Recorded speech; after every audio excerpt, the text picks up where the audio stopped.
ప్రముఖ పుణ్యక్షేత్రం నందవరంలో పేకాట శిబిరంపై పోలీసులు దాడులు నిర్వహించారు. నంద్యాల జిల్లాలోని ప్రముఖ పుణ్యక్షేత్రం నందవరం ఆలయానికి వచ్చిన వివిధ ప్రాంతాలకు చెందిన కొందరు వ్యక్తులు ఒక ముఠాగా ఏర్పడి తొగట వీర క్షత్రియ సత్రం పక్కన ఉన్న చెట్ల కింద పేకాట శిబిరం నిర్వహిస్తున్నారు. పక్కా సమాచారం అందుకున్న పోలీసులు ఈ శిబిరంపై దాడి చేశారు. వారి వద్ద నుండి సుమారు 5,50,000 రూపాయల నగదును స్వాధీనం చేసుకున్నారు.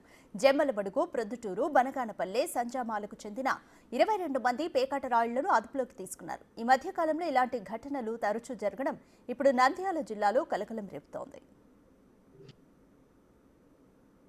నందవరం పోలీస్ స్టేషన్ పరిధిలోని నందవరం గ్రామంలో తొగట వీర క్షత్రియ సత్రముల వద్ద కొద్దిమంది పేకాట ఆడుతున్నారని తెలిసి ఇన్ఫర్మేషన్ రావడంతో నందవరం వేసి నేను సిబ్బంది అంతా కలిసి అక్కడికి వెళ్ళి రైడ్ చేయగా అక్కడ సుమారు 22 మంది వ్యక్తులు ఉండి వారి వద్ద 5,50,410 రూపాయలు మొత్తం డబ్బులు పెట్టి పేకాట అందరు లోపల బయట గేమ్ ఆడుతుండగా పట్టుకోవడం జరిగింది.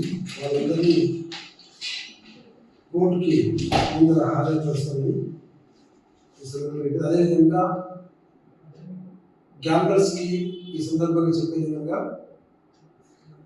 ఈ ఏరియాకి ఎవరైనా గ్యాంబ్లర్స్ వచ్చినా వాళ్ళపైన కఠినంగా చర్యలు తీసుకుంటాం.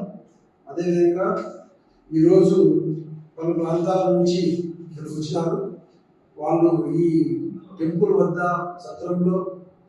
సత్రాల దగ్గర భోజనాలు చేసుకునే క్రమంలో అని చెప్పి జూదం ఆడుతున్నారు. ఇది ఎట్టి పరిస్థితుల్లో మేము జరగలేము. కాబట్టి నెక్స్ట్ ఎప్పుడే కానీ ఎవరే కానీ ఇంటి వైపు వచ్చినారంటే మాత్రం కఠిన చర్యలు తీసుకోబడతాయని చెప్పి ఈ సందర్భంలో తెలియజేయడం.